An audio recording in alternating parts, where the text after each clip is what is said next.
ସମସ୍ତଙ୍କୁ ଜୟ ଶ୍ରୀରାମ। ଚାଲନ୍ତୁ ଆଜି ଶୁଣିବା ହନୁମାନଙ୍କ ପାଦ ଛୁଇଁବା ନାହିଁ କାହିଁକି। ମନକୁ ଛୁଇଁଗଲା ଭଳି ଆଜିର ଅନୁଚିନ୍ତା ସବୁ। ତାହେଲେ ଚାଲନ୍ତୁ ଶୁଣିବା।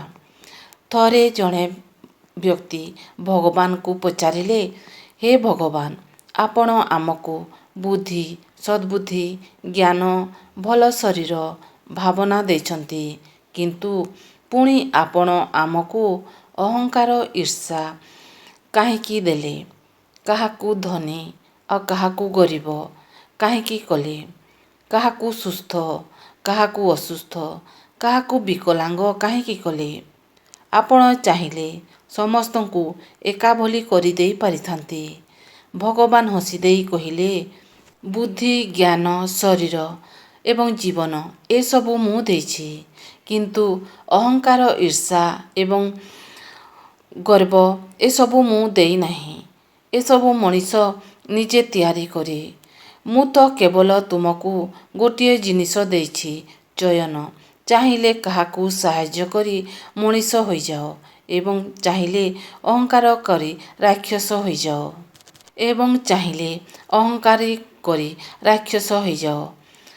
ମୁଁ ଦୁନିଆ ମୁଁ ତିଆରି କରିଛି, କିନ୍ତୁ ତାକୁ ଭଲ କିମ୍ବା ଖରାପ କରିବା ଏବେ ତୁମ ମଣିଷମାନଙ୍କ ଉପରେ। ଅନେକ ଲୋକ ଅଜାଣତରେ ଭୁଲ କରି ବସନ୍ତି, କିନ୍ତୁ ବଜରଙ୍ଗବଲୀଙ୍କ ଚରଣ ସ୍ପର୍ଶ କରିବା ଶାସ୍ତ୍ର ବିରୁଦ୍ଧ ବୋଲି ମନେ କରାଯାଏ।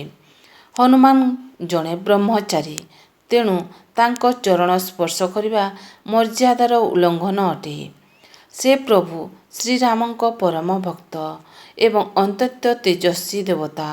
ତାଙ୍କ ଚରଣରେ ଅଗ୍ନି ସମାନ ଦିବ୍ୟ ତେଜ ଥାଏ, ଯାହାକୁ ସାଧାରଣ ମଣିଷ ସହ୍ୟ କରିପାରିବ ନାହିଁ। ଶାସ୍ତ୍ର ଅନୁସାରେ ହନୁମାନଙ୍କର କେବଳ ହାତ ଯୋଡ଼ି କିମ୍ବା ମୁଣ୍ଡ ନୁଆଁଇ ପ୍ରଣାମ କରନ୍ତୁ। ତାଙ୍କ ଚରଣ ସ୍ପର୍ଶ କରିବା ଅପେକ୍ଷା ତାଙ୍କ ନାମ ଜପ କରନ୍ତୁ ଏବଂ ଭକ୍ତି କରିବା ଶ୍ରେଷ୍ଠ ଆରାଧନା ଅଟେ। ତେଣୁ ମନେ ରଖନ୍ତୁ, ହନୁମାନଙ୍କୁ ପ୍ରଣାମ କରନ୍ତୁ, କିନ୍ତୁ ଚରଣ ସ୍ପର୍ଶ କରନ୍ତୁ ନାହିଁ। ଜଣେ ପ୍ରକୃତ ଭକ୍ତ ସେହି ଯିଏ ମର୍ଯ୍ୟାଦା ରକ୍ଷା କରି ଭକ୍ତି କରେ। ଗୋଟିଏ ପରିଚୟ ହଜାର ହଜାର ବନ୍ଧୁ ବନେଇ ଦେଇଥାଏ। ଗୋଟିଏ ହସ ହଜାର ହଜାର ଦୁଃଖକୁ ଭୁଲାଇ ଦେଇଥାଏ।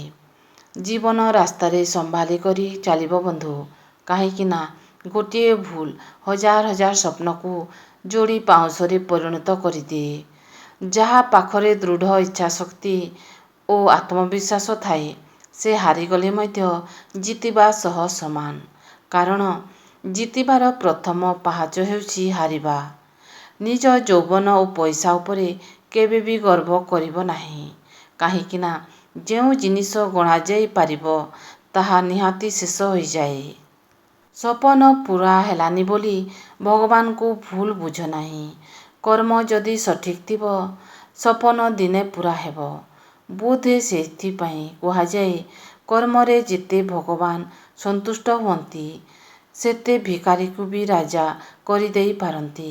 ଭଗବାନଙ୍କ ନିଷ୍ପତ୍ତିରେ ଲୁଚି ରହିଥାଏ ଭବିଷ୍ୟତର ମଙ୍ଗଳ।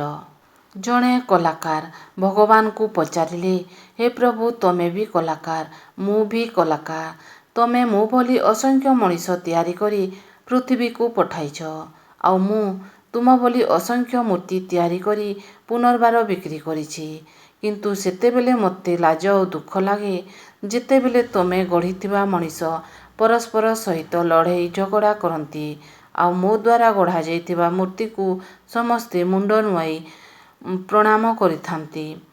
ଶେଷ ସାଥୀ ଅଟେ ନିଜର ଶରୀର, ଶେଷ ତ୍ୟାଗ ଅଟେ ନିଃଶ୍ୱାସ, ଶେଷ ସ୍ଥାନ ଅଟେ 3 ହାତ ଜାଗା, ଶେଷ ଖାଦ୍ୟ ଅଟେ ପ୍ରଶ୍ୱାସ, ଶେଷ ଧ୍ୱନି ଅଟେ ରାମନାମ ସତ୍ୟ, ଶେଷ ଯାନ ଅଟେ କୈକେୟୀ, ଶେଷ ଠିକଣାଟା ଶ୍ମଶାନ ଅଟଇ, ଶେଷ ନିଦ୍ରା ମଶାଣି ଚୁଇ।